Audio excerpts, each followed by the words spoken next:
Oke,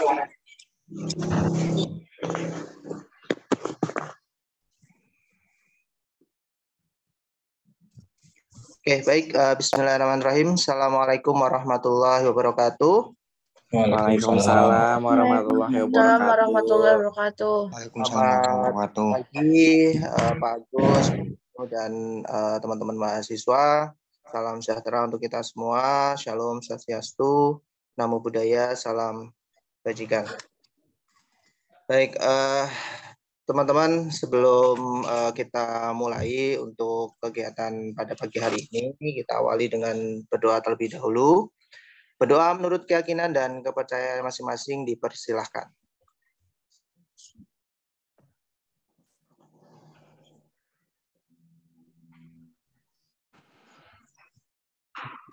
Baik, berdoa tidak dibatasi.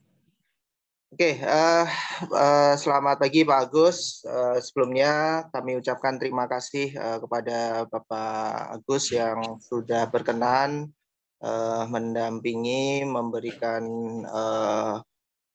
pengalaman ya, sharing pengalaman kepada teman-teman mahasiswa dari Prodi D4 Administrasi Perkantoran. Baik, sebelumnya di sini kita masih dalam suasana bulan Syawal ya, teman-teman dan Pak Agus dan Bu Jusno. Saya selaku pribadi mengaturkan taqabbalallahu minna wa minkum. Minal aizin wal faizin, mohon maaf lahir dan batin ya, Pak Agus, Bu Susnu dan teman-teman mahasiswa. Semoga kita kembali fitri ya, kembali suci dan kita dilebur semua dosa-dosanya dan semoga kita senantiasa menjadi manusia yang bersih ya dari dosa. Baik, teman-teman, pada pagi hari ini dalam mata kuliah pengolahan basis data. Di sini ada Bapak Agus yang selaku praktisi dari industri dari PT Peruri Digital Security ya, nanti yang akan memberikan materi terkait dengan mata kuliah pengolahan basis data. Nah, di sini juga didampingi oleh Bu Jusnu. Selamat pagi Bu Jusnu. Oke, mudah-mudahan kita semua dalam keadaan sehat dan kita semua bisa mengikuti perkuliahan ini dengan baik. Oke, tanpa berlama-lama, nanti mungkin Pak Agus akan menyampaikan profil ya, atau nanti Pak Hajar akan menampilkan. Ini sepertinya laptopnya terkendala, jadi belum bisa sharing ya terkait CV. Jadi nanti Pak Agus mungkin bisa perkenalan terlebih dahulu dengan teman-teman mahasiswa dan nanti teman-teman silahkan bisa menyimak pemaparan materi dari Pak Agus dan bisa bertanya ya, bertanya dan berdiskusi terkait dengan materi pengolahan basis data. Oke, tanpa berlama-lama, monggo waktu dan tempat secara virtual ya melalui Zoom meeting saya berikan kepada Pak Agus Tunun. Silakan monggo Pak Agus. Baik, terima kasih Pak Fajar, Bu Kusno untuk kesempatan yang diberikan. Terima kasih buat adik-adik semua nih yang jam 8 pagi ya, pagi-pagi udah siap di depan layar nih ya.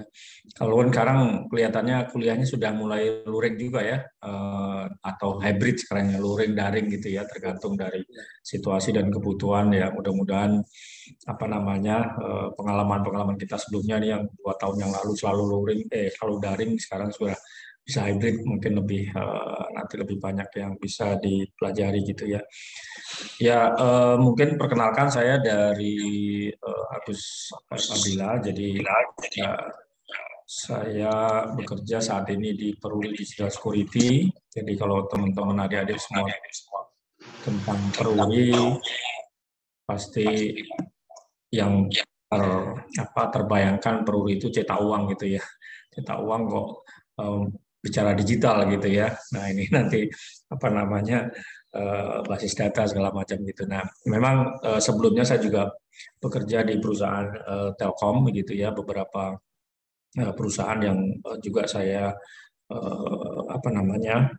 bekerja mulai dari PT Vinet Indonesia. Ini perusahaan yang bidang transaksi keuangan begitu kalau teman-teman sekarang mengenal dengan fintech gitu ya. Nah, itu juga salah satunya. Kemudian saya juga bekerja di perusahaan Telkom Group juga yang sebelumnya yaitu Telkomsel, sebuah joint venture dengan Telkom Australia gitu ya, yang banyak bergerak di bidang cloud dan data serta network gitu.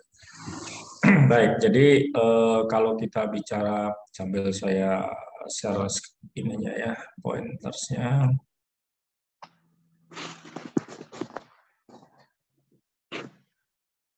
Sudah kelihatan?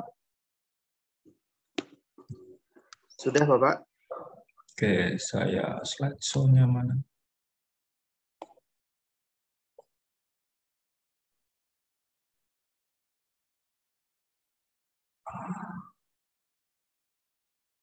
Oke, baik.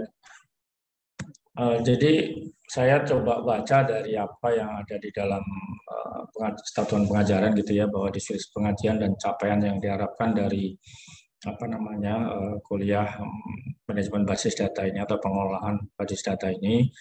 Yang pertama adalah adanya keterampilan tingkat lanjut gitu ya. Nah, ini perlu digarisbawahi tingkat lanjut gitu ya. Nah, dalam mengoperasikan pengelolaan data untuk menyelesaikan pekerjaan perkantoran yang efektif dan efisien. Nah, ini keywordnya adalah tingkat lanjut, pengolahan data, kemudian efektif dan efisien. Saya rasa itu yang diharapkan nanti teman-teman dalam adik-adik semua setelah belajar manajemen basis data atau pengelolaan basis data ini di kuliah.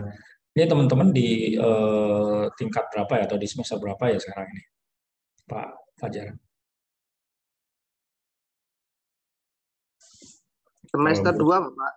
Oh, semester 2, baru awal ya? Baru mulai baru masuk awal. ya? Oh, baik-baik ya. Ya, berarti masih cukup panjang perjalanannya. Walaupun ini jadi mudah-mudahan ini menjadikan apa namanya basic buat teman-teman nanti untuk belajar lebih lanjut gitu ya, untuk mengenai bagaimana kita di dalam hal praktis, di dalam hal perusahaan gitu ya, apa saja yang terkait dengan pengolahan data ini. Jadi capaian yang diharapkan menganalisa jenis-jenis data, gitu. Nanti datanya apa saja yang akan diolah, kemudian menginterpretasikan data mentah. Jadi data-data yang sudah diperoleh itu bagaimana melakukan interpretasinya, kemudian menganalisisnya berdasarkan aplikasi apa saja gitu ya yang tersedia di apa namanya market atau di pasar gitu. Kemudian mengoperasikan pengolahan data sesuai dan juga menginterpretasikan data yang tepat. Nah, kalau saya lihat pengelolaan datanya sekarang menggunakan Microsoft produk yaitu Excel sama Access ya kalau nggak salah ya Pak Fajar ya, dan juga SPSS. Nah, nanti saya mungkin akan tambahkan yang sebenarnya banyak digunakan di perusahaan saat ini apa gitu ya untuk pengolah datanya. Mungkin nanti juga saya coba di terakhir saya demokan salah satu alat pengolah data, terutama visualisasi dan analisis yang banyak digunakan di perusahaan-perusahaan saat ini gitu ya. Jadi nanti teman-teman bisa belajar lebih lanjut gitu karena sebenarnya alat ini cukup powerful gitu ya. Walaupun teman-teman saat ini dengan Excel juga sudah cukup. Nanti saya sampaikan apa sih kelebihan Excel di situ ya, yang banyak digunakan karena mayoritas juga masih menggunakan Excel sebagai pengolahan data dasar gitu. Nah, kalau kita bicara tentang data yang ada di perusahaan, sebenarnya data apa saja sih yang sering di perusahaan gitu ya? Ini saya ketutup nggak tulisannya? Ini saya tutup ini aja kali ya. Oke. Jadi yang pertama adalah data pelanggan. Ini jadi kalau kita ngomong perusahaan maka tidak terlepas dari pasti ada data pelanggan gitu ya. Yaitu informasi mengenai pelanggan termasuk profil pelanggan, preferensi pembelian, histori dari transaksi pelanggannya dan sebagainya digunakan untuk mengembangkan strategi pemasaran yang efektif serta mengoptimalkan pengalaman pelanggan atau customer experience. Nah, ini sangat penting ya karena di dalam dunia persaingan bisnis sekarang ini customer experience menjadi penting. Jadi kalau kita ngomong data pelanggan, ujungnya nanti bagaimana itu bisa digunakan untuk mengoptimalkan pengalaman pelanggan atau customer experience biasanya seperti itu, atau customer satisfaction, kepuasan pelanggan gitu ya. Kemudian data yang lain adalah data penjualan gitu ya. Nah, data penjualan ini termasuk jumlah data produk yang dijual gitu, harga produknya, metode pembayarannya, kemudian juga beberapa strategi yang digunakan di dalam penjualan gitu ya, dengan melalui identifikasi tren, pola penjualan, prediksi permintaan gitu. Jadi data-data penjualan ini akan banyak membantu bagaimana sebenarnya perusahaan itu meningkatkan pertumbuhan dari penjualannya gitu ya. Kemudian yang berikutnya data pasar. Nah, ini biasanya terkait juga dengan nomor 1 dan nomor 2, pelanggan dan penjualan, maka pasar itu bentuknya seperti apa, tren industrinya seperti apa, kompetitornya siapa saja, marketnya seberapa besar gitu ya. Nah, ini biasanya digunakan oleh teman-teman kita di strategi pemasaran dan pengembangan produk gitu ya. Dan juga untuk memprediksi kebutuhan produk, kebutuhan pasar di masa depan gitu. Kemudian yang juga tak kalah pentingnya di data di perusahaan biasanya adalah data keuangan gitu ya, yaitu informasi mengenai keuangan perusahaan, termasuk laporan keuangan, anggaran, neraca yang digunakan untuk mengelola arus kas, keputusan investasi maupun kinerja perusahaan. Nah, ini biasanya teman-teman kalau nanti streamnya di keuangan, ya inilah data-data yang akan sering banyak dijumpai gitu ya.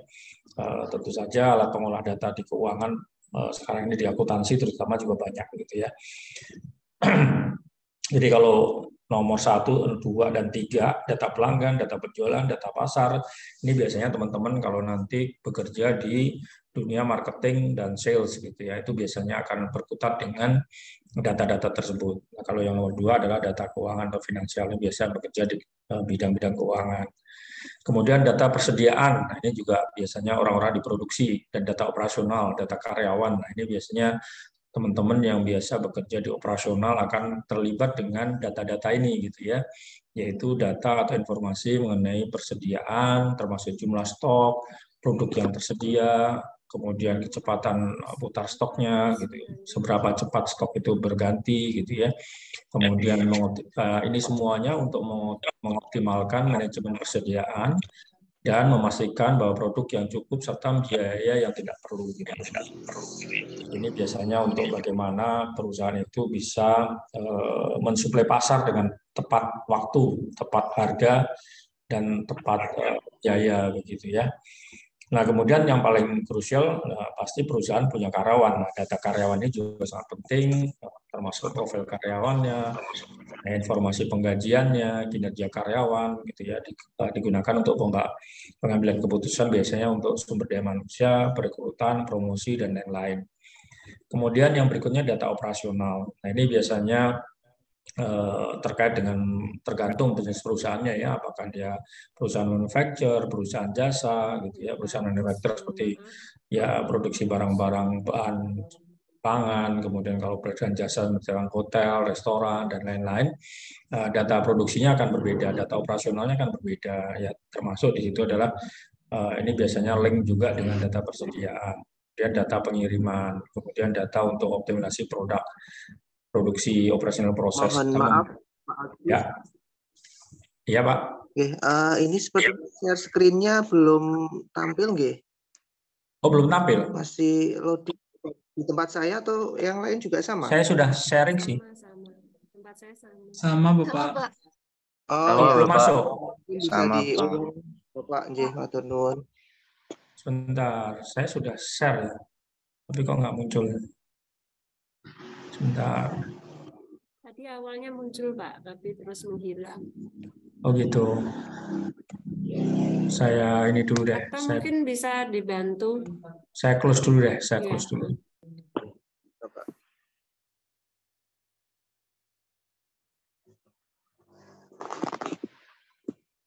Oke, saya share lagi ya, coba ya. Oke. Kalau sekarang? Sudah. Sudah terlihat. Bisa di slideshow. Oke, sudah terlihat. Saya slideshow. Sudah? Oh, sudah. Full ya? Nggak ada yang tertutup sama button apa gitu? Full. Tidak ada, sudah full. Terlihat jelas. Terima kasih. Tadi sampai mana ya? Jadi yang nggak terlihat slide-nya ya? Mungkin di sini ya, kita mulai dari apa sih data yang ada di perusahaan gitu ya? Ya. Ya, baik. Jadi kita mulai lagi untuk data yang di perusahaan itu biasanya adalah data-data yang terkait dengan pasar dan marketing, operation, sales gitu ya.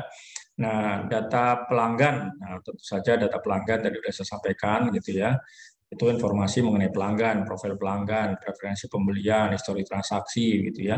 Nah, ini biasanya digunakan oleh teman-teman yang ada di atau nanti kalau adik-adik bekerja itu di pemasaran dan sales itu untuk bagaimana mengembangkan strategi pemasaran yang efektif dan mengoptimalkan pengalaman pelanggan gitu ya. Jadi tujuannya adalah data pelanggan ini bagaimana customer experience itu bisa dicapai dengan efektif dan efisien oleh perusahaan begitu. Kemudian yang berikutnya adalah data penjualan. Nah, ini related juga dengan sales gitu ya, bahwa apa namanya data penjualan itu termasuk produk apa yang dijual, harganya berapa, kemudian metode pembayarannya seperti apa, gitu, apa term of payment-nya kayak apa, nah begitu seperti itu biasanya ada di data penjualan gitu ya. Ini optimalnya adalah bagaimana data ini digunakan untuk perusahaan dalam merencanakan strategi penjualan, mengidentifikasi tren dan pola penjualan, serta memprediksi permintaan masa depan. Terkait dengan pelanggan dan sales juga ada data pasar. Nah, ini sedang pasarnya sendiri biasanya seperti apa, yaitu termasuk tren industrinya seperti apa gitu, sedang hype industri apa sekarang gitu ya. Nah, ini misalkan seperti sekarang setelah adanya pandemi ini, tren pariwisata menjadi sangat apa namanya melonjak gitu ya. Semua orang bisa sekarang setiap minggu pergi ke tempat-tempat wisata, restoran, hotel gitu ya. Jadi inilah trennya seperti apa di industri yang sekarang ada gitu ya. Kemudian kompetitornya siapa saja gitu. Ini juga salah satu data pasar gitu ya. Sehingga buat perusahaan itu bisa merencanakan strategi pemasaran dan pengembangan produknya, memprediksi kebutuhan pasarnya seperti apa. Kemudian berikutnya adalah data keuangan. Ini bagi teman-teman yang mungkin nanti kalau bekerja di sektor atau di unit keuangan, biasanya data-data ini juga akan terkait dengan data keuangan perusahaan, laporan keuangan, anggaran, neraca gitu ya. Kemudian arus kasnya, cash flow-nya seperti apa. Nah, ini biasanya digunakan untuk membuat keputusan investasi atau menilai kinerja perusahaan itu seperti apa setiap bulannya begitu. Kemudian data persediaan, ini biasanya terkait dengan operasional dan produksi, data persediaan termasuk stok barangnya, produknya yang tersedia, kemudian bagaimana barang itu berputar atau stoknya berputar gitu ya. Nah, ini biasanya untuk mengoptimalkan persediaan dan memastikan kesediaan produk sehingga biaya produksi itu menjadi sangat efisien atau menghindari biaya-biaya yang tidak perlu di dalam produksi gitu ya, misalkan stoknya menumpuk terlalu lama gitu ya. Nah, itu juga akan menjadi biaya produksi bagi perusahaan tersebut gitu ya. Nah, itulah yang biasanya dianalisa atau dilakukan evaluasi terhadap data-data yang ada di perusahaan. Kemudian data karyawan, tentu saja setiap perusahaan punya karyawan. Nah, data karyawan mulai dari profilnya seperti apa, saat ini karyawannya, informasi gajinya seperti apa, kinerja karyawan seperti apa, gitu ya. Nah, ini biasanya untuk melakukan keputusan perekrutan, promosi, mutasi, penilaian kinerja karyawan, nah, seperti itu. Nanti ya hal-hal yang terkait dengan analisa maupun visualisasi itu biasanya terkait dengan hal tersebut. Kemudian data operasional, ini proses-proses operasional seperti saya sampaikan tadi, misalkan untuk perusahaan manufacturer, perusahaan jasa, tentu saja beda-beda data operasionalnya gitu ya. Kemudian data perencanaan, nah ini biasanya rencana kerja dan anggaran perusahaan seperti apa, realisasi seperti apa. Nah, itu adalah beberapa data umum atau use case yang banyak digunakan. Jadi nanti kalau teman-teman belajar atau mengolah data, tentu saja tidak terlepas dari data-data ini yang ada di perusahaan begitu. Oke, mungkin selanjutnya, nah sekarang sumber datanya dari mana gitu? Dari data-data yang tadi ada beberapa ya, saya klasifikasikan 9 atau 10 data tadi. Dari mana sih biasanya perusahaan itu mendapatkan datanya agar dalam hal nanti membuat keputusan, mengelola resources, produktivitas, dan lain-lain itu bisa efisien. Nah, pertama pasti dari sumber data internal gitu ya, yang memang dikumpulkan oleh perusahaan tersebut. Ya tadi itu, data-data yang tadi itu. Kemudian sumber data eksternal, nah ini biasanya terkait dengan pasar, data ekonomi, data pesaing, gitu ya. Atau ini biasanya berdasar pada website atau digital data yang ada di publik, begitu ya. Bisa berupa data industri, data survei konsumen, bahkan yang sekarang banyak dimanfaatin ya tentu saja media sosial, gitu ya. Termasuk misalkan teman-teman komen tentang suatu produk itu merupakan data eksternal bagi perusahaan, gitu ya. Atau mungkin teman-teman download aplikasi yang ada di Google Store atau Play Store, gitu ya. Kemudian ngasih dokumen, ngasih komen begitu. Nah, di situ pun merupakan data-data eksternal bagi perusahaan untuk bagaimana digunakan di dalam pengambilan keputusan bisnis. Kemudian sumber data pihak ketiga. Nah, ini memang ada beberapa perusahaan yang memang bergerak dalam penyediaan data, gitu ya. Misalkan data survei, kemudian konsultan, kemudian juga data-data market research, gitu ya. Nah, ini banyak sekali data-data yang memang pihak ketiga menyediakan dan memang biasanya ada yang gratis, ada juga yang berbayar, gitu. Kalau yang gratis misalkan kalau kita banyak data itu seperti website kata data, gitu ya, itu bisa menyediakan data-data seperti itu. Kemudian data-data geospasial. Nah, ini data-data yang bersumber pada data-data lokasi geografis. Nah, ini banyak digunakan juga sekarang ini, gitu ya, data peta, data citra satelit. Nah, memungkinkan pemetaan area bisnis, gitu. Jadi, misalkan satu perusahaan pengen membuat cabang, berapa sih jumlah rumah yang ada di suatu lokasi atau suatu radius tertentu di satu lokasi itu, gitu ya, jumlah keluarganya, jalannya seperti apa, begitu ya. Nah, itu biasanya mengambil data-data dari geospasial, gitu. Kemudian yang data sosial, nah ini tadi juga media sosial atau platform-platform online ini sudah menjadi sumber data yang sangat besar, gitu ya. Makanya nanti ada istilah big data dan lain-lain, itu berasal dari banyak sumber data sosial yang ada di platform-platform digital atau platform-platform online. Nah, inilah biasanya perusahaan itu mengambil atau memperoleh sumber datanya. Nah, tentu saja data-data ini formatnya sangat berbeda-beda, gitu. Ada yang terstruktur, ada yang tidak terstruktur, gitu. Ada yang berupa visual, gitu ya. Ada juga yang berbentuk misalkan grafis, data berupa data angka atau segala macam, gitu ya. Nah, tentu saja ini akan membutuhkan bagaimana perusahaan itu mendapatkan dan mengumpulkan data. Itu menjadi sangat penting, gitu ya, dengan adanya sumber-sumber data ini. Kemudian disinilah pentingnya perusahaan itu mempertimbangkan pemilihan database management system, begitu. Jadi bagaimana tadi data-data jenis datanya maupun sumber datanya itu bisa dikelola dengan baik dalam satu database management system. Biasanya ada beberapa yang dilakukan, yaitu mulai dari identifikasi kebutuhan, gitu. Bagaimana perusahaan itu akan memanajemen datanya, berapa besar ukuran datanya, kompleksitas dari struktur datanya seperti apa, jumlah pengguna yang akan mengakses siapa, gitu ya. Nah, ini juga akan menjadi pertimbangan perusahaan tersebut memilih database manajemen sistemnya. Kemudian anggaran, nah tentu saja berapa yang disediakan oleh perusahaan untuk membuat satu sistem database manajemen, gitu ya. Karena di situ akan ada biaya-biaya termasuk lisensi, pemeliharaan, gitu, infrastrukturnya, apakah itu datanya disimpan di masing-masing PC, di masing-masing laptop, notebook dari karyawan, ataukah tersentralisasi, mana data yang tersentralisasi, mana data yang boleh diakses, segala macam, itu akan menentukan jumlah anggaran yang harus disediakan oleh perusahaan. Kemudian tentu saja opsi dari DBMS-nya seperti apa, gitu ya, apakah relasional, NoSQL, cloud, atau open source, gitu. Nah, ini sumber-sumber data atau opsi-opsi database management system ini juga akan menjadi pertimbangan dalam hal perusahaan menentukan database management system apa yang akan dipakai, gitu ya. Kemudian pertimbangan dari skalabilitas dan fleksibilitas, gitu ya. Di sini tentu saja perusahaan itu kan tumbuh dan berkembang, start dari mulai kecil, gitu ya. Tapi juga dia akan mungkin bertumbuh, jumlah karyanya bertumbuh, jumlah pelanggannya bertumbuh, jumlah stok yang dikelola bertumbuh, produknya bertumbuh. Nah, ini tentu saja pemilihan skalabilitas dari database management sistemnya akan menjadi sangat penting gitu. Jangan sampai nanti pas tumbuh datanya nggak bisa disimpan dengan baik gitu ya, sehingga harus melakukan upgrade dan lain-lain yang tentu saja akan membutuhkan biaya yang cukup tinggi. Termasuk juga pertimbangan tentang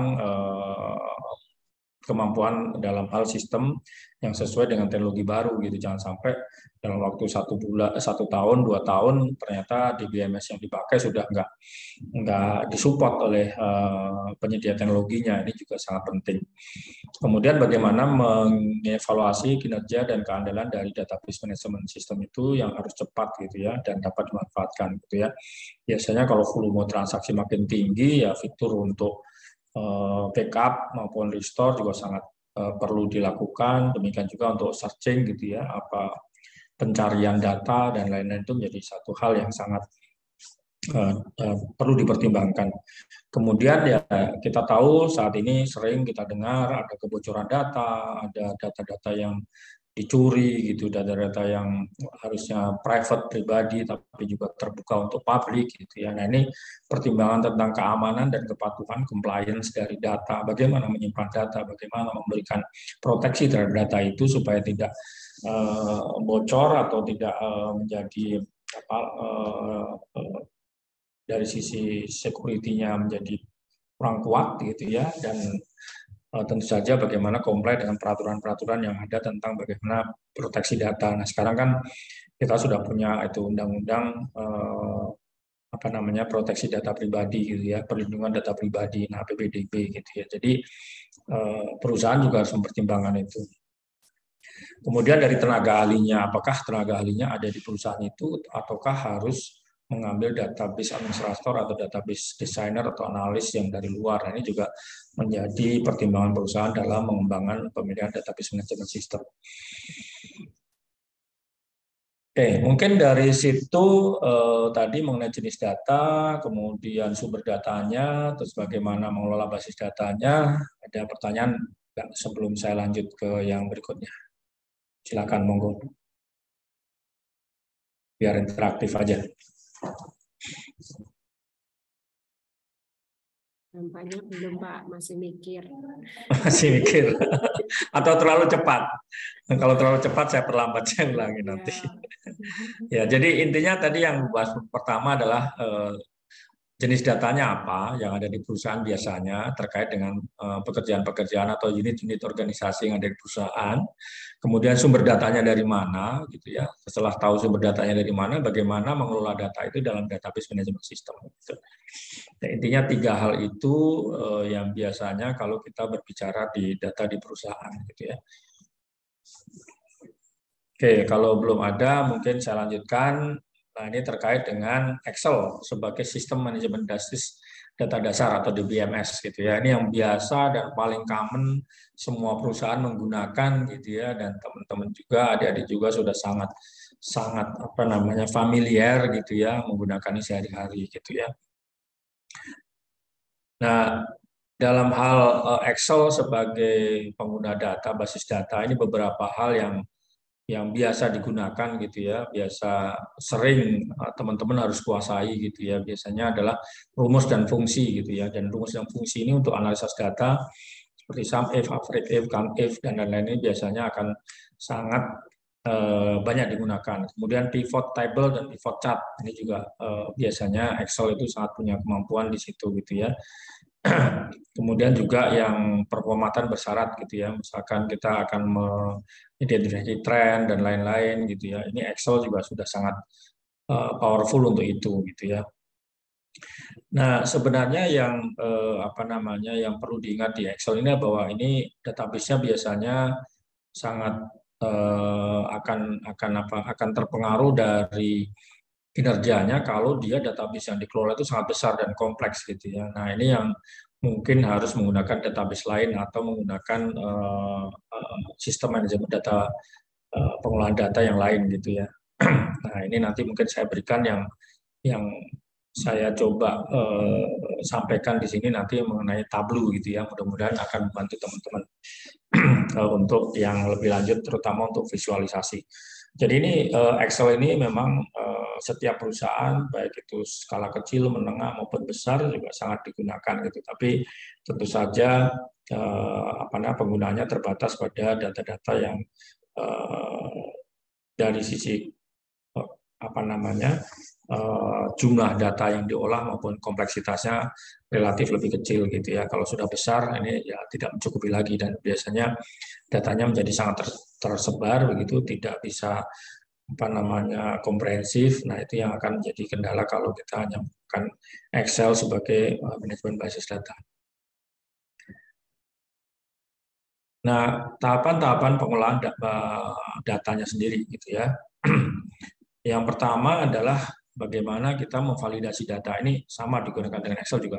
Datanya harus divalidate dulu gitu ya, melibatkan pengecekan apakah datanya dengan format standar yang ditentukan. Jadi biasanya harus ada format-format standar yang harus dilakukan gitu ya.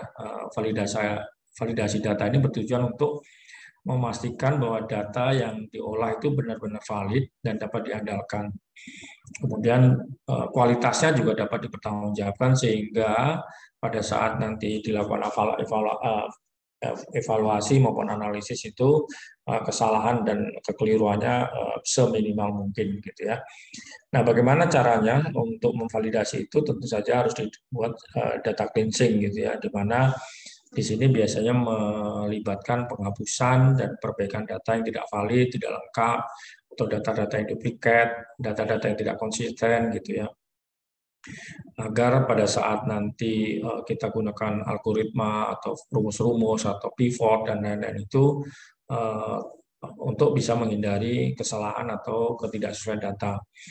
Kemudian tentu saja bagaimana mengintegrasikan data. Nah, ini sangat penting. Ini biasanya perusahaan itu apalagi kalau sudah baru masih menggunakan Excel gitu ya, datanya masing-masing unit, masing-masing orang, bahkan masing-masing pegawai yang ada di unit tersebut menggunakan data-data yang sangat tidak terintegrasi atau terpisah-pisah gitu, atau terdesentralisasi gitu ya. Nah, untuk bisa menggunakan data itu secara komprehensif bagi perusahaan, tentu saja perlu dilakukan integrasi data. Yang ini melibatkan penggabungan data dari berbagai sumber gitu ya, melalui join gitu ya, perintah join dan lain-lain gitu ya, supaya data ini bisa diintegrasikan begitu.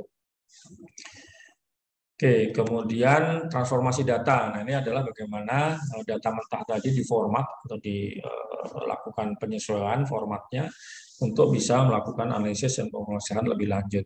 Misalkan data di penggabungan, pemisahan, pengurangan, bahkan ada penggantian datanya gitu ya. Kemudian setelah itu data maka disimpan dalam bentuk penyimpanan data yang diolah dalam data sistem tadi, yang bisa di kemudian hari bisa digunakan misalkan untuk data histori, data prediksi dan lain-lain. Biasanya berbasis pada tahapan penyimpanan data ini. Kalau datanya lengkap gitu ya, sudah tervalidasi, sudah di cleansing, sudah diformat sesuai dengan yang kebutuhan perusahaan, maka itu akan lebih mudah dalam hal nanti melakukan analisa data.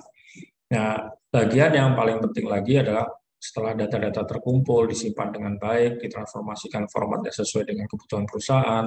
Nah, analisis. Nah, inilah yang biasanya sangat membutuhkan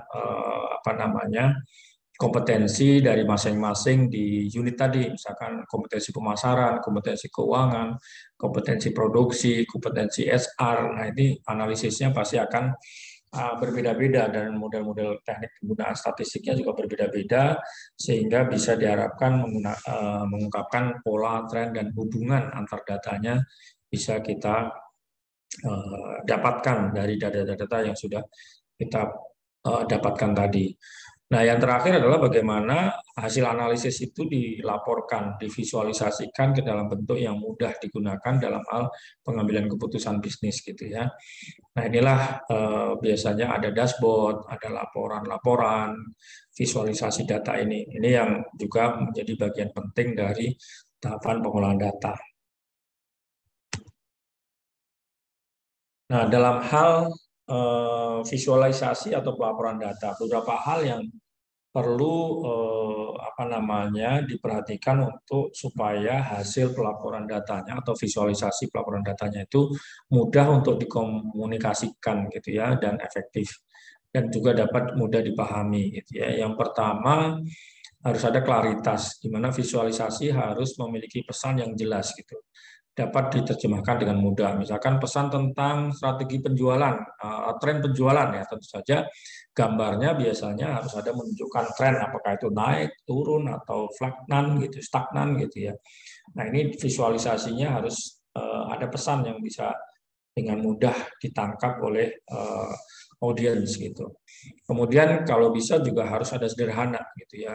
Jadi mudah dipahami apa yang divisualisasikan atau dilaporkan itu sehingga tidak membingungkan gitu. Jadi misalkan ini biasanya kalau kita bicara integrasi data gitu. Bagaimana data penjualan naik, kemudian data customer-nya naik gitu ya, kemudian jumlah customer-nya naik, tapi jumlah karyawannya ternyata juga naik juga gitu. Itu relasinya seperti apa gitu. Nah, itu juga harus dapat bisa dengan clear, dengan mudah digambarkan dalam hal visualisasinya.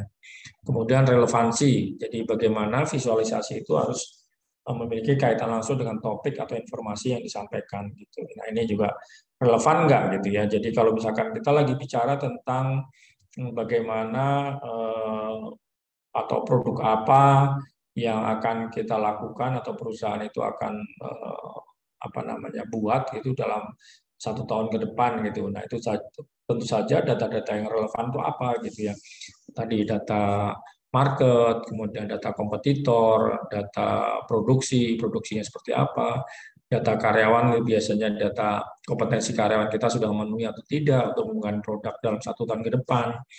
Nah, relevansi data inilah yang perlu nanti juga dipelajari dalam hal melakukan visualisasi. Jangan sampai data-data yang tidak relevan malah ditampilkan gitu. Itu juga akan membuat kebingungan gitu ya. Yang berikutnya ada estetika. Nah, ini visual tentu saja akan mudah disampaikan dengan biasanya terkait dengan pemilihan warna, pemilihan bentuk atau desainnya seperti apa nih estetika. Kemudian datanya juga kalau bisa visualisasi itu bisa secara interaktif gitu ya. Artinya audiens itu bisa melakukan misalkan kalau kita punya dashboard memasukkan dengan variabel tertentu maka akan ada data atau tervisualisasi data tertentu. Kalau dimasukkan dirubah datanya, maka dia visualisasi dirubah variabelnya, maka visualisasinya akan berubah juga. Nah ini sehingga interaktif ini akan membuat dalam hal misalkan analisis, keputusan dan lain-lain itu akan lebih mudah dipahami. Nah ini beberapa tools yang digunakan biasanya di perusahaan untuk visualisasi pelaporan data gitu ya. Yang paling banyak dan paling ya sekarang ini sedang digunakan oleh beberapa perusahaan adalah Tableau gitu ya. Yaitu merupakan salah satu software visualisasi data yang populer untuk membuat grafik, diagram, dashboard interaktif. Kemudian produk Microsoft ada Power BI, ini juga alat visualisasi data. Kemudian kalau Google itu ada Google Data Studio, ini visualisasi data gratis juga dari Google, gitu ya, untuk membuat laporan dan dashboard. Kemudian ini yang agak advance dan perlu programming, ini biasanya ya kalau teman-teman yang belajar IT itu biasanya harus membuat visualisasi datanya itu dengan melakukan sedikit programming. Kalau yang di atas tadi Tableau, Power BI, Google Data Studio itu nggak perlu memprogramkan, sehingga kita tinggal pakai aja gitu ya. Tapi kalau yang D3JS, kemudian Python ini juga harus dilakukan visualisasi karena memang dia akan lebih interaktif dibandingkan yang lain, tapi ya harus dilakukan kemampuan untuk melakukan pemrograman. Oke, mungkin itu tentang visualisasi tahapan pengolahan dan saat ini yang ada digunakan gitu ya. Baik, saya jeda dulu. Ada pertanyaan? Oke, ada Mas Gilang Ramadan ini Pak Agus. Ya, monggo Pak Gilang. Pak, sebelumnya terima kasih atas kesempatan waktunya yang telah diberikan kepada saya, Pak. Sebelumnya, perkenalkan, saya Gilang Ramadan dari Prodi Administrasi Perkantoran kelas A AWATES, Pak. Di sini saya ingin bertanya, Pak. Bapak tadi kan telah menjelaskan mengenai tahapan pengolahan data ya, Pak. Di sini saya bertanya tahapan pengolahan data tersebut Mengapa dalam pengolahan data tersebut memerlukan data yang terintegrasi dan apakah data terintegrasi itu sangat penting dalam pengolahan dan manajemen dalam perusahaan, Pak? Terima kasih, Pak. Ya, betul, Mas Gilang. Jadi apa namanya, kalau kita bicara tadi kan data yang ada di perusahaan itu ada di data penjualan, pemasaran, kemudian ada data karyawan, kemudian ada data yang tentang produksi, kemudian perencanaan dan lain-lain. Nah, data-data ini biasanya di perusahaan itu kalau masih menggunakan yang Excel gitu ya, itu biasanya masing-masing unit tadi membuat data sendiri-sendiri gitu ya. Nah, tapi untuk bisa membuat perencanaan perusahaan yang komprehensif gitu ya, biasanya data-data itu harus diintegrasikan gitu, harus disatukan sehingga kalaupun ada perubahan itu dalam validasi maupun cleansing-nya juga akan lebih mudah gitu ya. Sehingga pada saat nanti akan melakukan analisis dan visualisasi, itu diharapkan kita bisa melihat hubungan antar data atau korelasi antar data itu mudah untuk bisa kita lakukan dalam hal proses. Demikian juga dalam hal misalkan pemrosesan itu juga tentu saja kalau datanya tidak terintegrasi, kita perlu proses-proses yang yang tambahan yang memerlukan resources gitu ya, baik itu resources berupa analisnya misalnya nanti atau bisa juga berupa infrastrukturnya gitu. Jadi memang tahapan integrasi ini biasanya dilakukan untuk perusahaan-perusahaan yang sudah sudah tahapan yang advance gitu lah, tahapan yang lanjut gitu ya. Jadi ini kenapa data itu perlu diintegrasikan gitu. Karena ya kita tidak bisa lagi sekarang ini bicara silo-silo gitu ya, karena kan apalagi kalau kita bicara mengenai kecepatan gitu ya, jadi bagaimana kecepatan merespon kebutuhan pelanggan gitu ya. Nah, kalau datanya masih terpisah-pisah, terkotak-kotak, tersilo gitu ya, nah itu akan sulit kalau kita untuk bisa merespon dengan cepat terhadap permintaan pelanggan, biasanya seperti itu, ataupun bahkan untuk melakukan kompetisi gitu ya.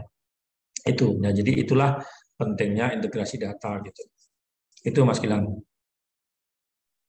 Terima kasih Pak Agus atas jawabannya. Ya.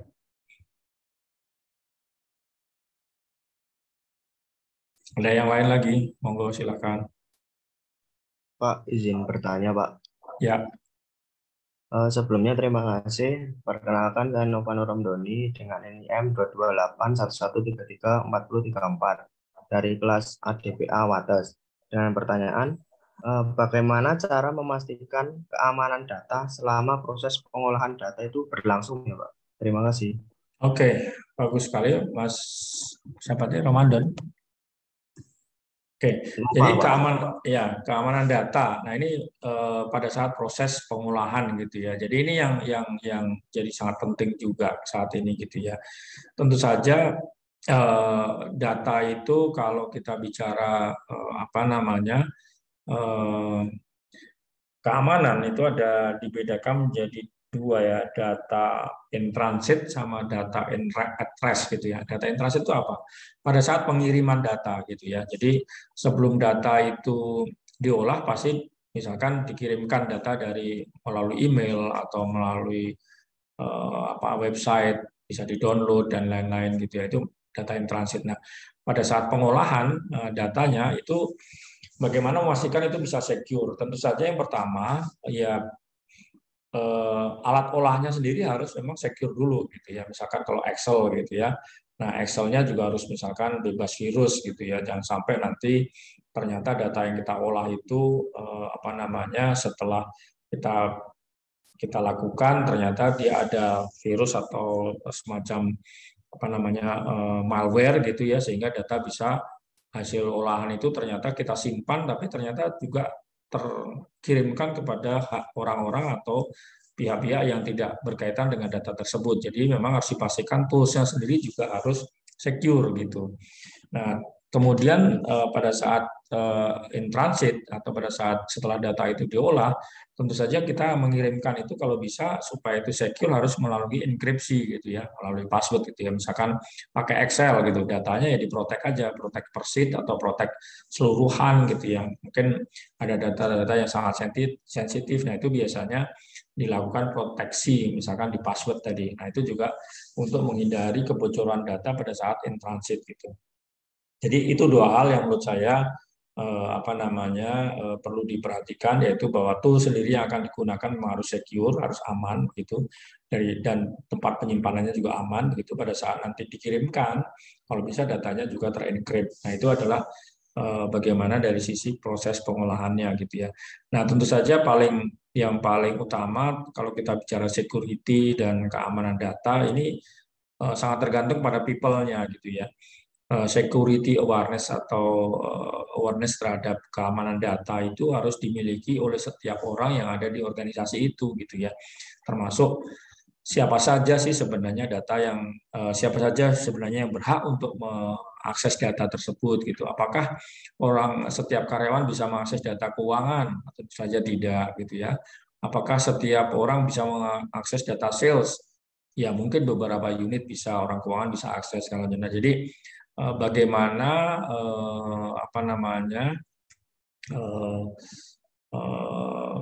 pemberian akses atau hak otoritas untuk akses itu juga sangat penting terhadap suatu data untuk bisa diolah. Jadi dari hak aksesnya atau bahasa IT-nya itu akses segregation atau akses permission itu juga sangat penting gitu ya. Jadi itu juga apalagi kalau sudah menggunakan data warehouse atau data yang terintegrasi, pusat datanya terintegrasi, maka pembagian akses itu menjadi penting gitu. Jadi tidak setiap orang punya hak akses yang sama begitu ya.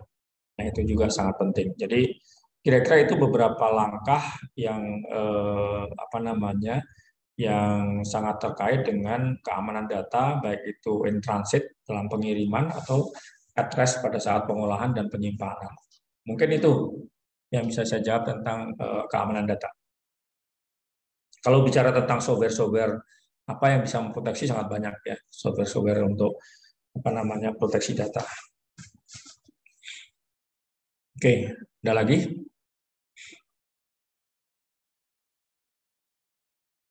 Saya Pak izin bertanya. Ya, Mas Latif. Ya, sebelumnya terima kasih atas waktunya. Perkenalkan saya Latif Zainur-Rafiq dari Administrasi Perkantoran kelas A Gunung Kidul. Menurut Bapak sendiri nih, yang Bapak alami atau dari perusahaan Bapak, itu kendala apa saja yang sering terjadi dalam tahapan pengolahan data? Mungkin dalam ada terjadi human error atau kesalahan apa gitu yang sering terjadi, Bapak? Terima kasih. Baik, dalam tahapan pengolahan data yang sering terjadi itu pertama adalah tentang validasi datanya. Gitu. Datanya valid atau enggak itu yang paling pertama. Gitu ya. Jadi kadang-kadang data pada saat disimpan ternyata datanya tidak valid. Gitu ya. Jadi misalkan data tentang penjualan gitu. Ternyata data penjualannya berubah-ubah gitu ya. Artinya karena datanya yang dimasukkan di entry pada saat entry data atau pada saat melakukan penjualan, kalau online biasanya lebih valid gitu, tapi kalau penjualannya secara offline di mana data penjualan itu harus di entry dan lain-lain, nah itu biasanya kesalahan entry data itu menjadi sangat sering gitu ya, sehingga makanya perlu dilakukan validasi data gitu. Nah, validasi data ini tentu saja bisa dilihat dari cross check data ke yang lain. Misalkan kalau penjualan, benar nggak sih penjualannya segini, penjualannya kok masuk tinggi sekali. Nah, dicocokkan dengan data keuangan. Oh, ternyata keuangannya nggak segitu hasil penjualannya gitu, yang ada di rekening bank gitu ya. Nah, validasi data itu yang memang sering memakan waktu pada saat kita melakukan pengolahan data gitu ya. Kemudian yang kedua adalah konsistensi dan tadi data cleansing gitu ya. Jadi data itu kadang-kadang tidak konsisten. Ada beberapa data yang duplikat gitu ya, yang harusnya file yang disimpan itu kan harusnya pakai versioning gitu ya. Misalkan oh ini data yang di entry atau versi bulan Mei, kemudian bulan Juni, bulan Juli gitu ya. Nah, data-data versioning ini juga perlu dibuat secara konsisten. Karena kalau tidak konsisten juga kita menyulitkan nanti gitu ya. Kemudian yang sering kita lakukan, kita juga alami kendala itu mengenai format data gitu ya. Terutama ini data-data yang sifatnya masih entry gitu ya, data harus di entry manual gitu. Contohnya misalkan data alamat gitu ya. Alamat yang satu jalan itu menulis dengan JL titik gitu ya. Kemudian yang lain menulis dengan nama lengkap jalan gitu. Nah, itu juga tentu saja itu sangat nanti pada saat mentransformasi data akan membutuhkan waktu gitu ya. Jadi bagaimana pengisian format data gitu ya, terutama ini yang bagi perusahaan-perusahaan yang masih manual. Kalau perusahaan-perusahaan yang sudah menggunakan sistem database management yang lebih lanjut gitu, biasanya itu sudah difilter gitu. Jadi sudah format-format tertentu itu sudah konsisten gitu. Nah, ini kadang-kadang kendala yang sering dialami gitu, Mas Latif. Jadi tentang validasi data, konsistensi data, dan penggunaan format-format tertentu yang memang harus sesuai dengan yang dilakukan. Mungkin itu kendalanya paling banyak. Ya, Niko Mang, Lia, silakan. Baik Bapak, terima kasih atas kesempatannya. Saya Niko Manglia Priliana dari kelas Administrasi Perkantoran A. Tadi kan sudah dijelaskan mengenai data cleansing pada tahapan pengolahan data. Ya. Nah, pada tahap pengolahan data itu terdapat data cleansing yang melibatkan penghapusan atau perbaikan data menggunakan algoritma khusus, betul Pak? Nah, ya. Yang dimaksud dengan algoritma khusus itu seperti apa, dan algoritma khusus apa saja yang sudah Bapak temui di perusahaan-perusahaan Bapak atau perusahaan lain? Terima kasih. Ya, ini untuk bisa melakukan data cleansing ini memang kita terkait dengan format biasanya gitu ya. Misalkan kita mengidentifikasi dari ketidaksesuaian itu menggunakan format-format yang ada di dalam tergantung dari tools-nya apa gitu, tools yang digunakan di Excel gitu misalnya. Itu kan juga banyak sekali yang kita bisa lakukan reformatting terhadap data-data gitu ya. Misalkan ya tadi jalan, ada yang tulis JL titik, ada yang JL, ada yang jalan. Nah, ini bagaimana kita gunakan menggunakan perubahan data menggunakan if gitu ya, if JL titik, JLan titik, kemudian diformat menjadi jalan gitu misalnya. Jadi semua data itu sehingga bisa menggunakan itu. Dan untuk alat-alat programming tools-nya tentu saja ini sangat terkait dengan data yang digunakan gitu. Nanti lebih detailnya di Tableau ya. Nanti saya coba lihatin di Tableau pada saat saya buka Tableau, nanti bisa lihat di situ bagaimana dia melakukan cleansing dan lain-lainnya gitu. Mungkin itu sementara. Baik Pak, terima kasih. Mas Severinus,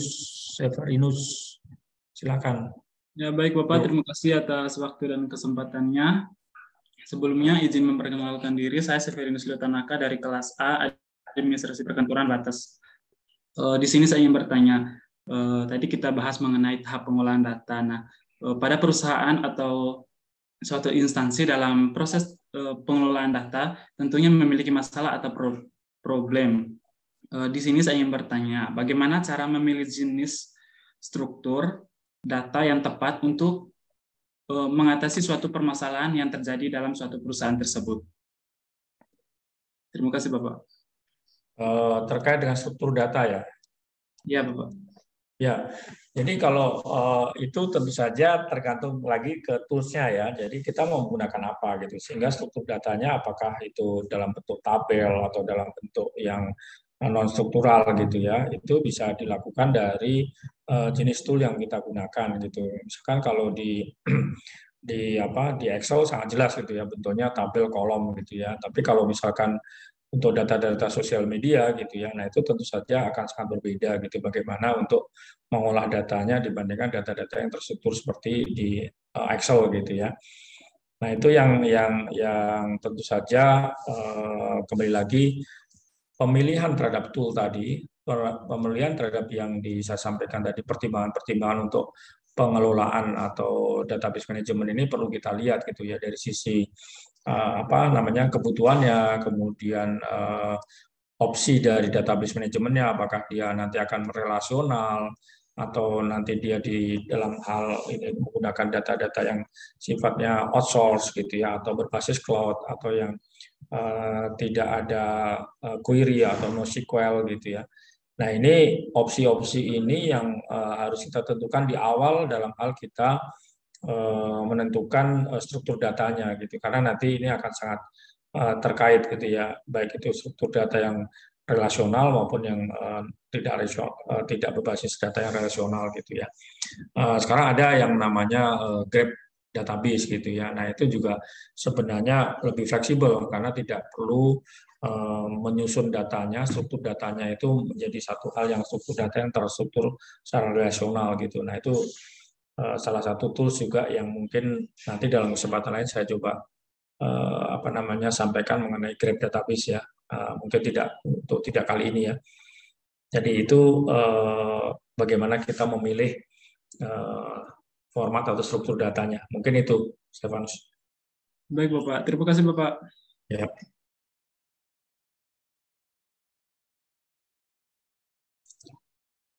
Oke, mungkin saya lanjutkan dulu ya. Untuk tools Tableau, nah ini saya khusus untuk hari ini, gitu ya. Saya coba. Teman-teman sudah ada yang pernah pakai Tableau atau sudah pernah mendengar Tableau? Belum, Pak. Belum ya. Masih banyak yang menggunakan Excel ya. Ya, saya rasa memang Excel yang paling mudah. Tapi Tableau ini sebagai tools untuk visualisasi data perusahaan. Jadi kalau membuat dashboard, mengolah data, analisis, banyak perusahaan sudah menggunakan Tableau gitu ya. Nah, kenapa Tableau ini digunakan? Karena memang ini sangat mudah gitu ya, dirancang dengan user interface yang sangat sangat mudah gitu untuk melakukan visualisasi data yang memungkinkan pengguna itu memperoleh informasi dari visualisasi itu dengan mudah. Kemudian kemampuannya juga sangat sangat beragam ya, sangat kuat begitu, mulai dari bentuk-bentuk grafiknya, diagramnya, kemudian heat map dan lain-lain, ini sangat mudah gitu ya.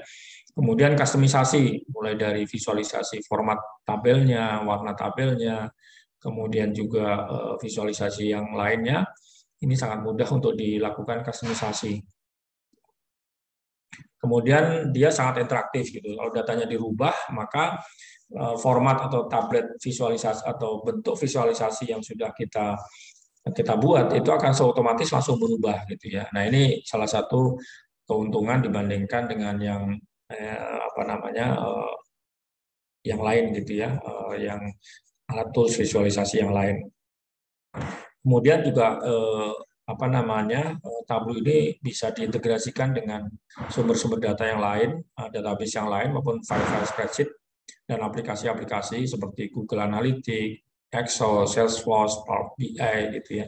Ini sangat mudah diintegrasikan. Kemudian komunitas dan dukungan yang luas. Jadi di sini nanti teman-teman bisa belajar gitu ya. Semuanya forum diskusi, tutorial, kemudian yang lain-lain itu banyak sekali yang bisa dimanfaatkan sehingga kenapa ini sangat mudah gitu, sangat populer gitu ya. Nah, itu kira-kira untuk yang Tableau-nya. Sekarang saya masuk aja langsung ke Tableau gitu ya. Teman-teman juga bisa ya langsung nanti melihat Tableau-nya. Bisa masuk ke websitenya, bisa mencoba juga ini ya. Jadi seperti ini. Sudah kelihatan? Nah, ini saya coba tampilkan Tableau yang yang gratis gitu ya, yang free gitu ya.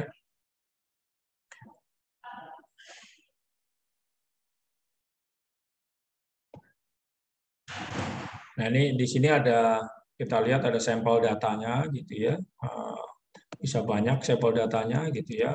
Tadi saya sampaikan misalkan sales, data karyawan, data apalagi entertainment, banyak banget data-datanya yang bisa dilihat gitu ya, untuk belajar gitu. Misalkan kita kita bicara sekarang mengenai sales gitu ya. Nah, coba kita lihat datasheet-nya seperti apa. Di sini ada contohnya.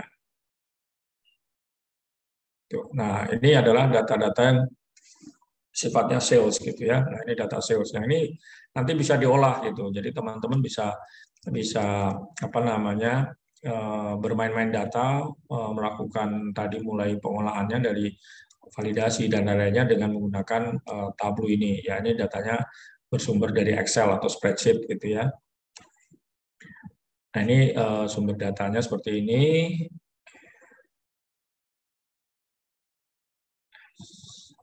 Nah, tadi sebentar.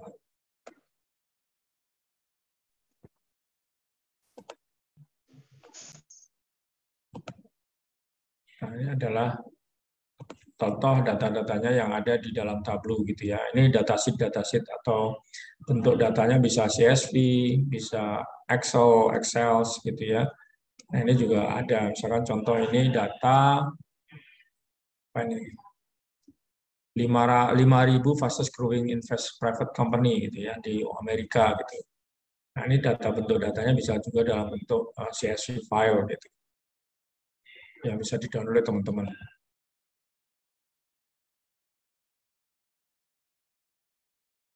Nah, ini CSV file ya. Nah, bentuknya seperti ini.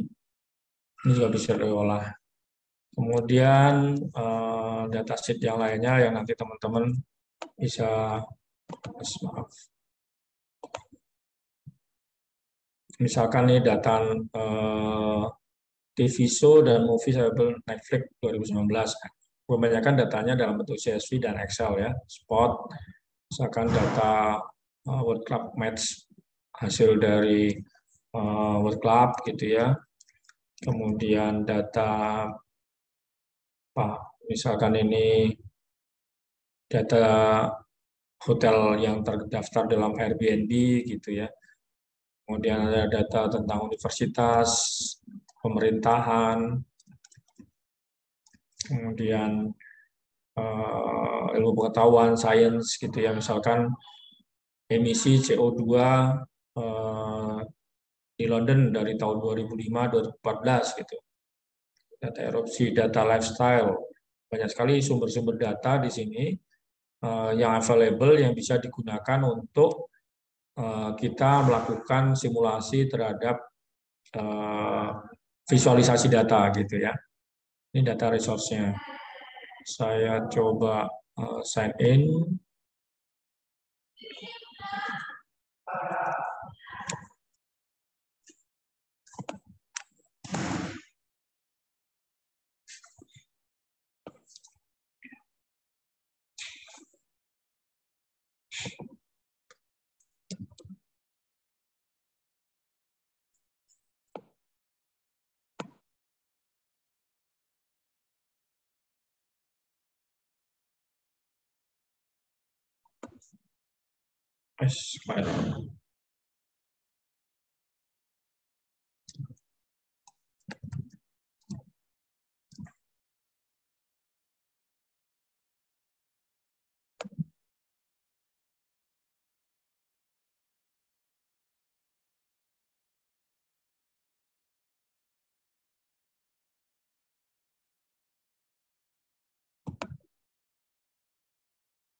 Nah, ini adalah bentuk dari apa namanya tablunya gitu ya.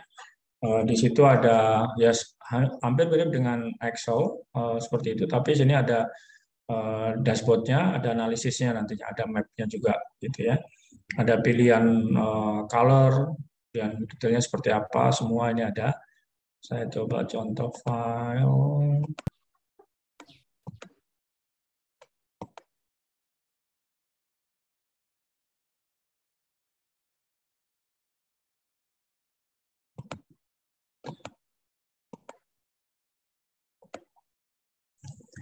Bentar.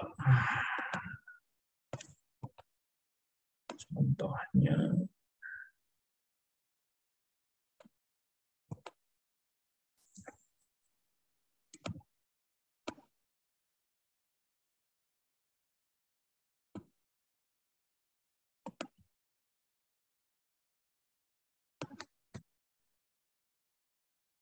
File mana ya?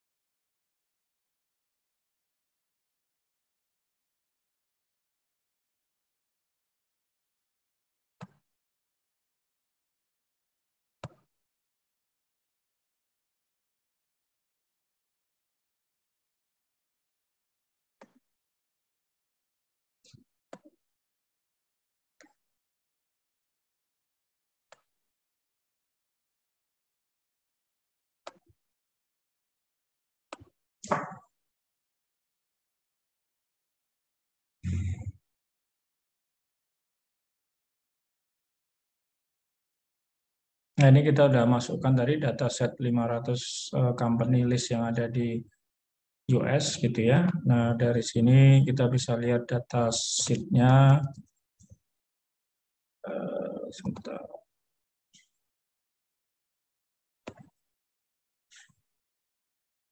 Sudah kita tambahkan.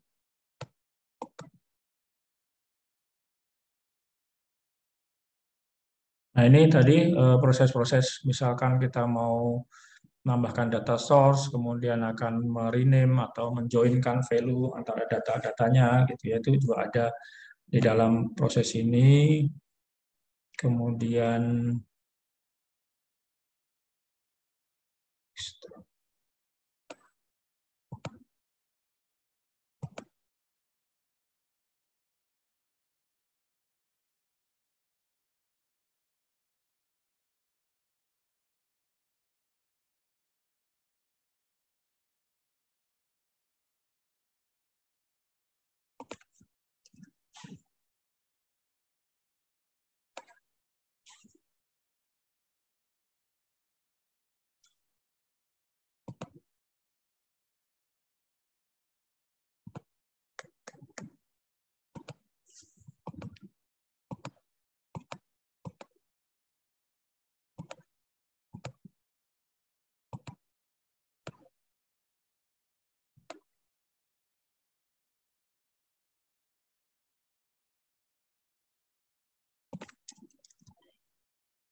mana ini menampilkan visualisasi.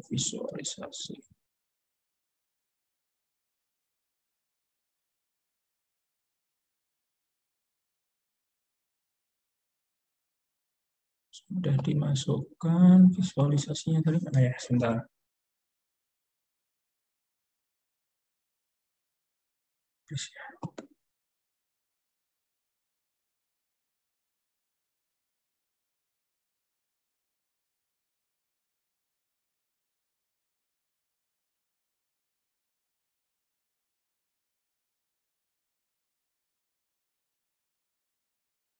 Ini seharusnya muncul di sini visualisasinya. Sebentar.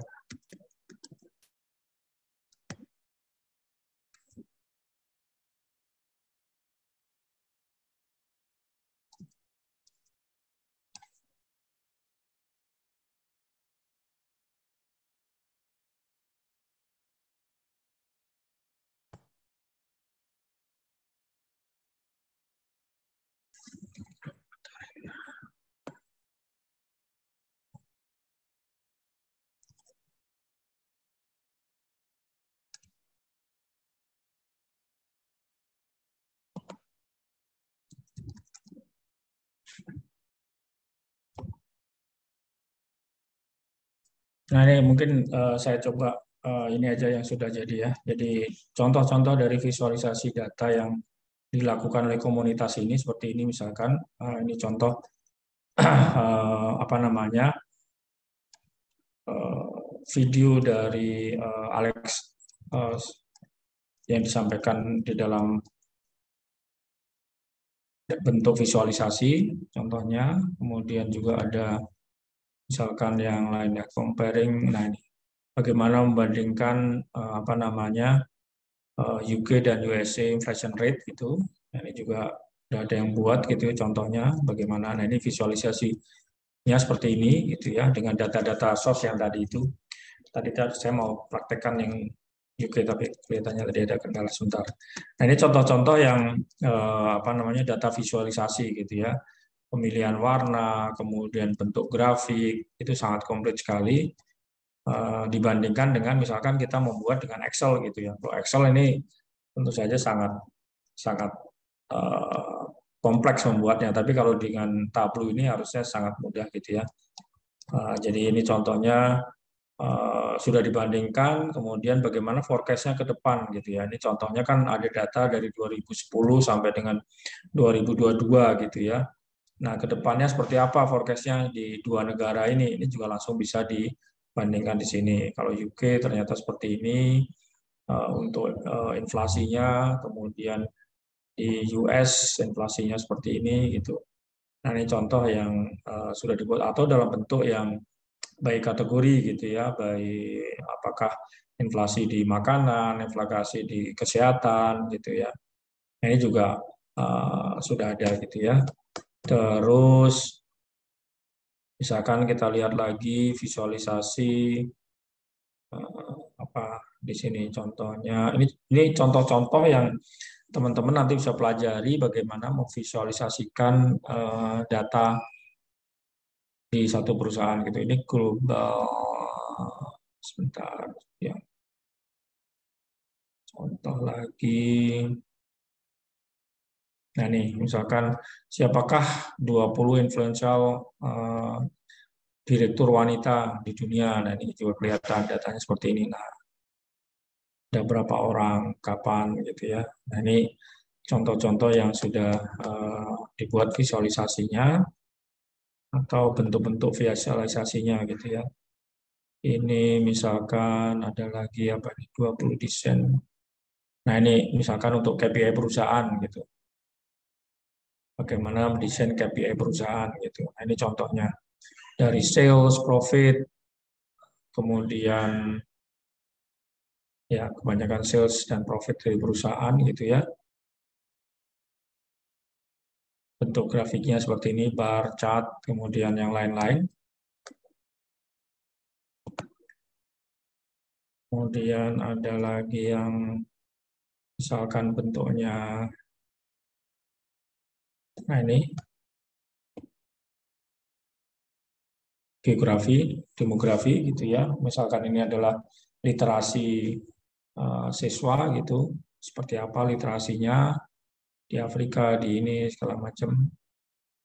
Nah ini bentuk-bentuk yang dilakukan visualisasi dan juga mengenai garis trennya atau korelasinya seperti apa gitu, termasuk di sini. Nah ini cukup komplit untuk melakukan visualisasi. Misalkan apalagi nih, nah ini contohnya harga, bagaimana merelasikan antara harga minyak BBM dengan perilaku orang gitu ya. Contohnya gitu. Jadi dibuat seperti ini. Nah, ini contoh-contoh dari visualisasi.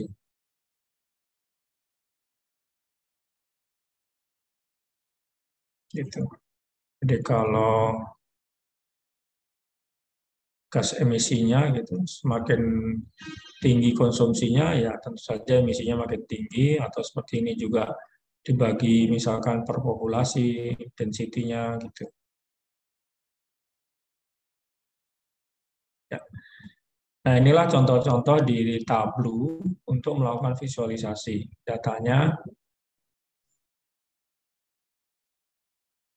Nanti teman-teman bisa coba sendiri gitu ya, apa namanya, register, ini gratis ya. Kemudian gratis dan kita bisa lihat dari komunitas gitu ya. Ini di sini tadi kan saya lihat dari favorit, kemudian kita follow kalau kita memang tertarik dengan cara mereka melakukan visualisasi gitu ya. Nah, itu juga bisa kita lihat. Jadi tadi saya ke visualisasinya. Sebentar. Jangan. Surface.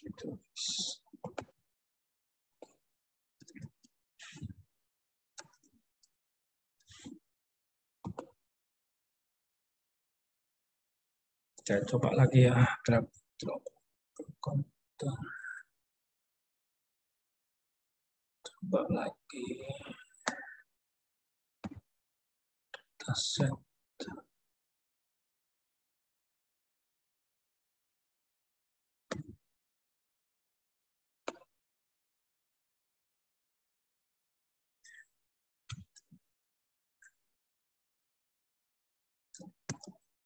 Modelnya.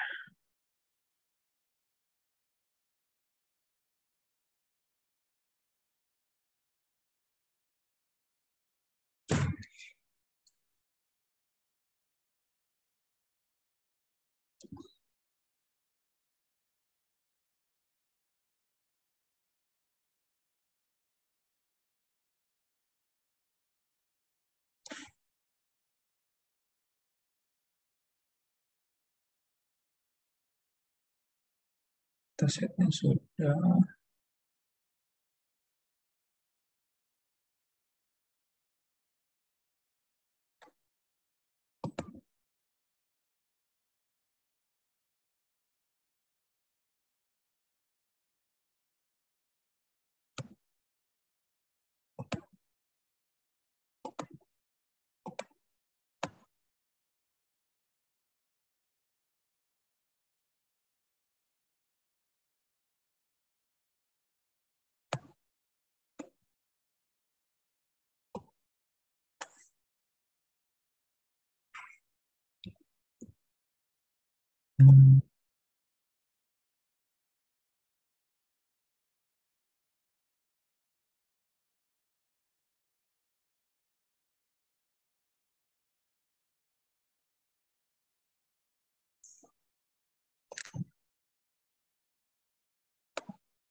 Stream.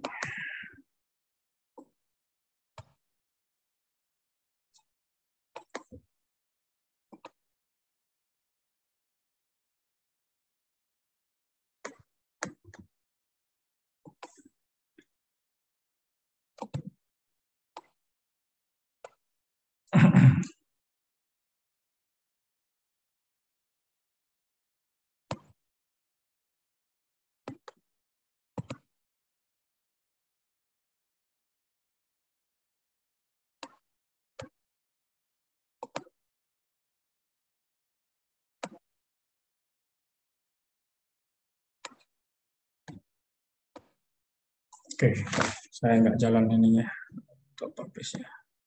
Sebentar.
Oke, saya kelihatannya ada kesulitan.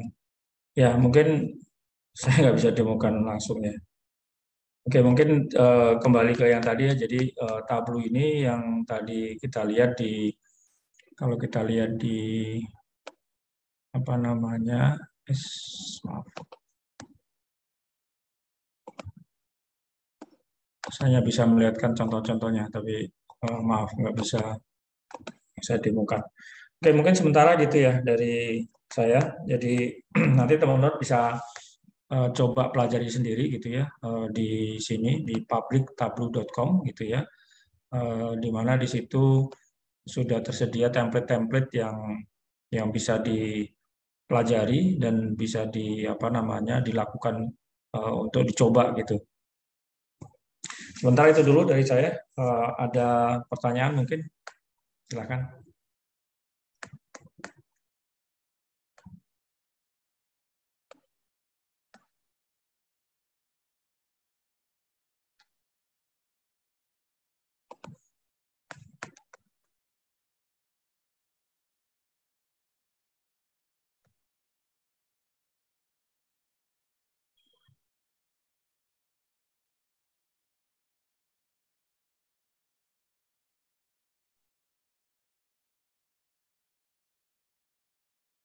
Kalau itu berbaca maka nanti untuk ya setelah kita sudah diisi komplit, kemudian nanti diserahkan ke kemudian nanti akan pertanyaan. Halo, ada?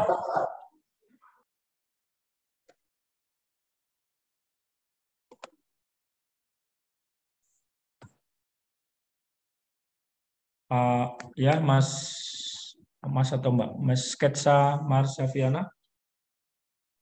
Baik Pak, terima kasih atas kesempatannya. Saya perkenalkan, nama saya Sketsa dari kelas ADPB Kampus Wates. Pertanyaan saya adalah, apa sih Pak kelebihan dan kekurangan menggunakan Tableau ini? Terima kasih Pak. Ya, baik. Kalau kelebihannya tadi sudah disampaikan ya, apa namanya, bahwa ini sangat mudah, itu dikustomisasi, terintegrasi, kemudian juga tadi apa namanya tersedia template-template gitu ya, yang dibuat oleh pengguna gitu ya. Jadi kalau kita mau belajar di situ sudah ada template-template bentuk-bentuk kustomisasinya dari sisi apa namanya bagaimana membuat visualisasi data itu gitu ya. Nah, memang yang menjadi kekurangannya gitu ya, bahwa ini kalau kita hanya menggunakan yang free atau apa namanya berbasis komunitas, itu ada fungsi-fungsi tertentu yang memang tidak bisa jalan gitu ya. Memang yang hanya fungsi yang berbayar saja yang memang lengkap gitu ya. Jadi kalau untuk belajar sih komunitas fungsi public Tableau itu masih bisa digunakan gitu. Tapi kalau misalkan sudah harus analisis lebih detail gitu ya, nah itu memang harus yang menggunakan Tableau yang lebih lengkap gitu, yang bukan komunitas gitu, yang bukan publik gitu ya, tapi yang memang berbayar atau paid, biasanya ya cukup mahal sih buat perusahaan-perusahaan yang baru mulai gitu atau perusahaan-perusahaan kecil gitu ya. Itu sih. Jadi tapi itu tidak menghalangi kalau teman-teman yang mau memulai dengan usaha yang yang awal begitu, itu menggunakan tablu komunitas atau pabrik tablu aja gitu. Itu bisa dilakukan. Itu kekurangan itu bisa ditutup seperti itu. Mungkin itu aja. Jadi dari sisi kekurangannya hanya dari sisi mungkin cost-nya aja yang mungkin akan menjadi berat bagi perusahaan-perusahaan yang perusahaan kecil UMKM gitu ya. Tapi untuk perusahaan-perusahaan yang sudah advance, yang lanjut, memang ini akan menjadi sangat efisien karena mudah diintegrasikan, dapat dikustomisasikan, template-templatenya juga sudah banyak gitu ya, sehingga memudahkan dalam penggunaan gitu. Mungkin itu. Baik Pak, terima kasih banyak Pak. Ya. Oke, ada lagi yang lain?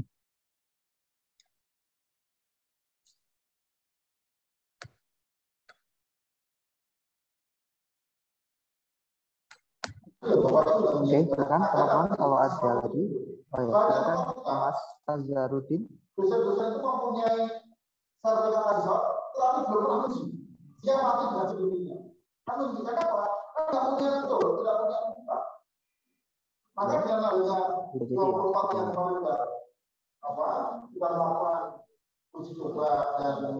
Nah, ini buat teman-teman yang masih sekarang tadi di semester 2 ya. Jadi mungkin bisa langsung aja register gitu ya ke Tablu ini, sehingga selama proses teman-teman belajar gitu nanti bisa pada saat ini juga ada sertifikasinya ya, kalau nggak salah ada sertifikasinya. Jadi kalau teman-teman nanti keluar dari atau lulus dari pendidikan, kalau punya sertifikasi kalau yang tertarik untuk bekerja di bidang pengolahan data ya, atau data analitik atau data analisis gitu ya, ini juga sangat laku di pasar gitu untuk sertifikasinya gitu.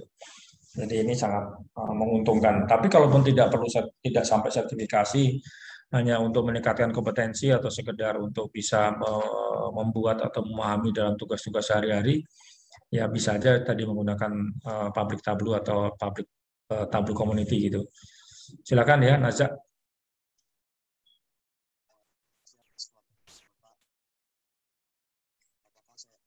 Ya, silakan.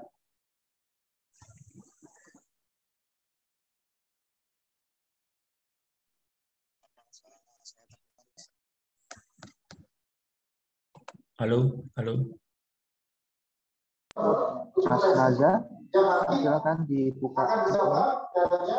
Dari memutihkan untuk orang asal itu kan sedikit ini kan menjaga siapa nanti kita halo Mas Naza, kalau terkendala bisa lewat kolom chat. Saya terdengar? Oh ya, sudah. Ya, terdengar. Ya, terima kasih atas waktunya. Perkenalkan, nama saya Nazarudin Hon dari ADPB Wates. Kan tadi disebutkan oleh Bapak dalam Tableau ini memiliki kekurangan dalam analisis statik. Apakah dalam kekurangan tools ini dapat dioptimalkan dengan bantuan tools lain walaupun sudah premium? Sekian, terima kasih Bapak. Ya, tools lain sebenarnya tergantung dari kebutuhan kita ya. Sebenarnya ini kan bisa diintegrasikan dengan seperti tadi, kalau misalkan integrasi dengan data sales misalkan bisa diintegrasikan kalau perusahaannya punya Salesforce gitu ya, atau punya Power BI gitu ya, itu bisa diintegrasikan ke sana gitu. Atau kalaupun tidak, sebenarnya bisa menggunakan yang Excel aja biasa, data-datanya dari sana gitu, menggunakan Excel gitu ya. Yang data kita punya di perusahaan, data-data Excel juga bisa di-upload atau di-connect ke sini gitu, tidak harus yang integrasi menggunakan data atau tools lain gitu. Baik, terima kasih Bapak.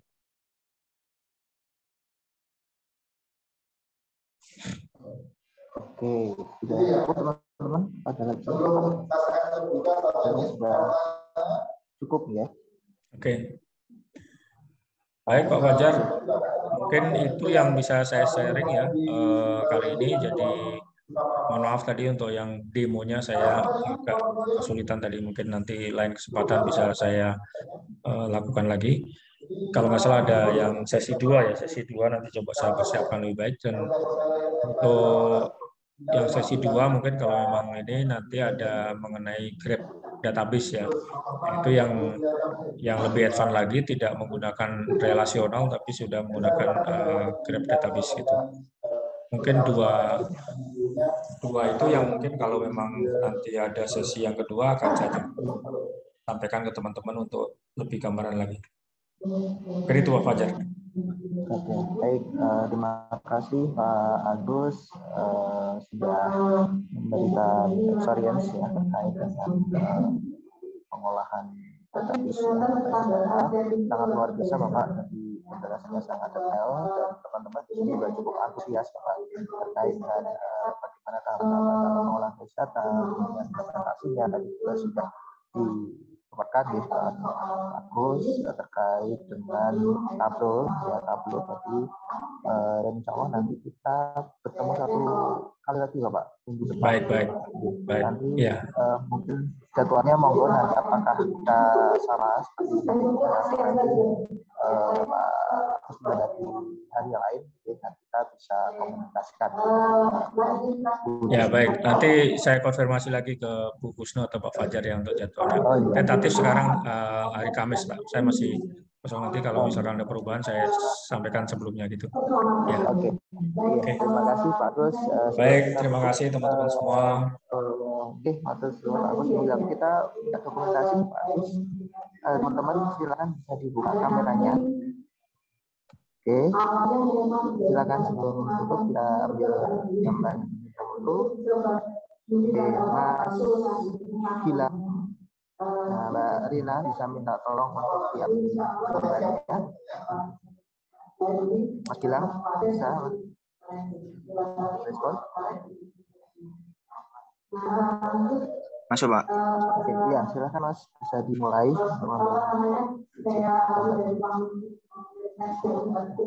Mohon maaf Pak, suaranya nggak kedengaran Pak. Oke. Oh ya, langsung saja dari Pak Fajar ya. Ada gangguan. Mbak, ya 1, 2, 3. Berikutnya. 1, 2,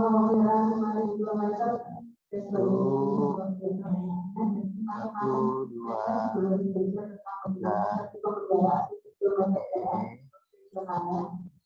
Terakhir.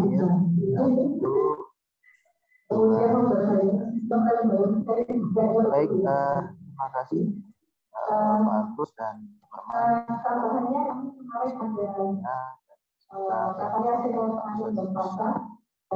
Ya, terima kasih. Oke,